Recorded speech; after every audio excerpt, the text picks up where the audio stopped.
Okay, hello everyone. तो आज हम लोग डिस्कस करने वाले हैं हेटरोट्रॉफिक न्यूट्रिशन के बारे में और कुछ फैक्ट बॉक्स के बारे में। तो children please listen carefully and समझते हैं, ठीक है। फैक्ट बॉक्स क्या है, ठीक है।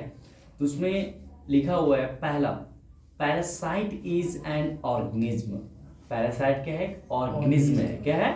ऑर्गेनिज्म है that grows, feeds and lives on or in another organism will contributing nothing to the host। देखो क्या बताया कि ध्यान समझना, एक ऑर्गेनिज्म है जिसका नाम क्या है? पैरासाइट्स। क्या नाम है? पैरासाइट्स, ठीक है। और ये पैरासाइट जो ऑर्गेनिज्म है उसका बढ़ना, ग्रोथ का मतलब बढ़ना, फीड्स का मतलब भोजन, एंड लिव्स का मतलब रहना। ये तीन चीज ध्यान समझना। फिर से कैसा? उस एनिमल का नाम क्या है? पैरासाइट, ठीक है। और ये ऑर्गेनिज्म है ना। और ये ऑर्गेनिज्म का जो न्यूट्रिशन है, क्या चीज है? न्यूट्रिशन मतलब पोषक तत्व जो मिलता है, ठीक है। जिस प्रकार से हाँ, पहला क्या था? ग्रोज होना, ठीक है। दूसरा क्या? फीड्स। और तीसरा क्या? लिव्स। ये तीनों जो है ना, ये इसको दूसरे ऑर्गेनिज्म से प्राप्त होता है।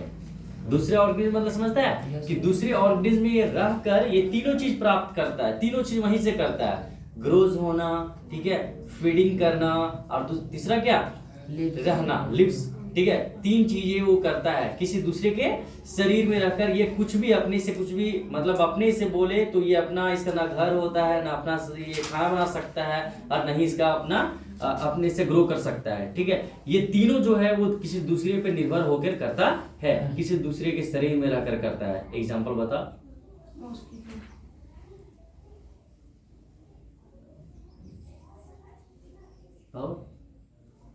और क्या जो हमेशा आपके शरीर में रहता है, ठीक है। लिखा ढीला, हाँ, रहता है ना, ठीक है। और वो क्या करता है? बड़ा भी वहीं पे होता है। समझा नहीं समझा? खाना भी उसको वहीं से मिलता है, बट हाँ, हमें लॉस कुछ करता नहीं है, ठीक है। तो क्या मैंने बताया कि एक ऑर्गेनिज्म है जिसका नाम क्या है? पैरासाइट्स। ये ग्रो, फीड्स एंड लिव्स, किसी दूसरे ऑर्गेनिज्म में रहता मतलब रहकर ये करता है, ठीक है। अगला फैक्ट बॉक्स पढ़ते हैं। यूग्लिना ए यूनिसेलुलर एनिमल, ठीक है। क्या बताया कि यूग्लिना जो है वो क्या है? यूनिसेलुलर एनिमल है। Unicellular animal has dual of nutrition. ध्यान से समझना, क्या बताएं? यूग्लिना जो है वो क्या है? यूनिसेलुलर एनिमल है, ठीक है। क्या है? यूनिसेलुलर एनिमल है। कौन? यूग्लिना, ठीक है। कौन? ये यूनिसेलुलर एनिमल है, और इस यूनिसेलुलर एनिमल में डुअल ऑफ न्यूट्रिशन मतलब दो प्रकार के न्यूट्रिशन ये करता है। न्यूट्रिशन मतलब दो तरीके से ये पोषक तत्वों को प्राप्त कर सकता है। पहला, it is green and autotrophic in the presence of light.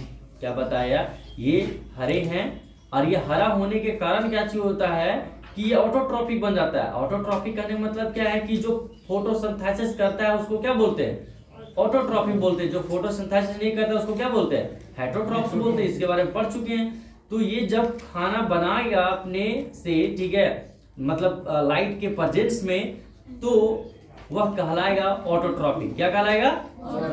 But is in absence of light, पर जिस समय इसको लाइट नहीं मिलेगा उसमें वो खाना बना सकता नहीं है, तो उसमें बन जाता है वो हेटरोट्रॉफिक। क्या बन जाता है? हेटरोट्रॉफिक। तो दो प्रकार से क्या कर रहा है? न्यूट्रिशन को प्राप्त कर रहा है।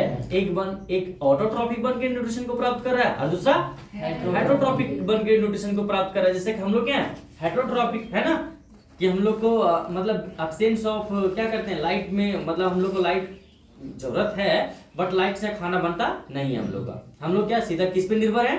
पेड़ पौधों पे क्या निर्भर है, और दूसरे जानवरों पे निर्भर है। इससे हम लोगों को न्यूट्रिशन मिलता है। उसी प्रकार से एक यूग्लिना जो है वो ऐसा एनिमल है जो यूनिसेलुलर है, और ये यूनिसेलुलर होने के बाद यहाँ पे और इसके बारे में बता रहा है कि ये डुअल न्यूट्रिशन करता है। क्या करता है?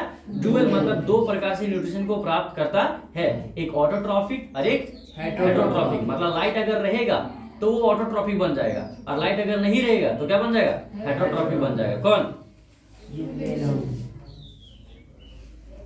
अगला, the plant that bears the largest flower in the world is a parasitic plant। क्या बताया कि the plant that bears that largest flower, मतलब कि एक ऐसा प्लांट है जिसका बहुत बड़ा फूल होता है, दुनिया का सबसे बड़ा फूल, दुनिया का सबसे बड़ा फूल। उस प्लांट का नाम क्या है? तो पारास्टिक क्या? पारास्टिक प्लांट। क्या? पारास्टिक प्लांट। इसका जो फूल होता है वो दुनिया का जितना भी फूल होगा उन फूलों में से सबसे बड़ा फूल होगा। ठीक है। इट्स फ्लावर में बी 106 सेंटीमीटर इज डायमीटर। जब आप लोग सर्कल खींचते होंगे तो सर्कल खींचने के लिए आपको डायमीटर लेना पड़ता है ना? डायमीटर होता है, आधा रहता है तो क्या कहलाता है? रेडियस कहलाता है ना? तो वो डायमीटर जो है उसका डायमीटर वो कितना है? तो 106 सेंटीमीटर है उसका डायमीटर, 106 सेंटीमीटर उसका डायमीटर है। And about 10 kg in weight, और 10 kg उसका वजन है। 10 kg क्या है? वजन है। The plant has no leaf, और उस प्लांट में पत्ता होता नहीं है। बहुत इंटरेस्टिंग चीज सीख रहा है, इसलिए चेहरे पर स्माइल रखना और मजेदार से सीखो। It was discovered by sir Stamford Raffles on a tour to Sumatra and hence is named after him as Rafflesia. देखो यहाँ पे क्या बताया कि यहाँ पे क्या क्या बता दिया कि दुनिया का सबसे बड़ा फ्लावर जो है वो किस प्लांट का होता है? तो पारास्टिक का, है ना? यहाँ बता दिया इसका डायमीटर जो होता है वो कितना होता है? 106 सेंटीमीटर। और अबाउट ये कितना केजी का होता है? 10 केजी का होता है। यहाँ पे बताया ये भी कि इसका प्लांट्स का पत्ता नहीं होता है। आखिर इसको डिस्कवर कौन किया? इसको बताया कौन? इसके बारे में जानकारी कौन दिया? तो सर स्टैमफोर्ड। ठीक है, कौन? Sir Stamford Raffles. ठीक है, क्या? रफलेस ऑन ए टूर, ये टूर कर रहे थे। क्या कर रहे थे? टूर मतलब घूम रहे थे। ठीक है, Sumatra and hence is named after him as rafflesia. और घूमने के क्रम में ही, ठीक है, वो फूल को देखे और वही इसके बारे में जांच वगैरह की और वही नाम उस समय से इसका नाम क्या पड़ गया? रेफ्लेशिया। क्या नाम पड़ गया? रेफ्लेशिया। तो देख सकता है फ्लावर, ए रेफ्लेशिया फ्लावर है ना? इसका नाम कौन डिस्कवर कौन किए थे? तो सर स्टैमफोर्ड रफलेस उसका नाम था। ठीक है ना? इन्होंने ही इसका डिस्कवर किया था। तो ये था कुछ फैक्ट बॉक्स जो आपको जानना था। अरे फैक्ट बॉक्स में, ठीक है, अभी क्या करना है आप लोग को? ये दोनों फैक्ट बॉक्स के बारे में जानकारी जो है आपके दिमाग में अट जाना चाहिए। You have only 4-10 minute. ठीक है, उसके बाद मैं आप लोगों से पूछूंगा और आप लोग को जवाब देना है। ओके, ठीक है? तो रिमेम्बर कीजिए। आनंद।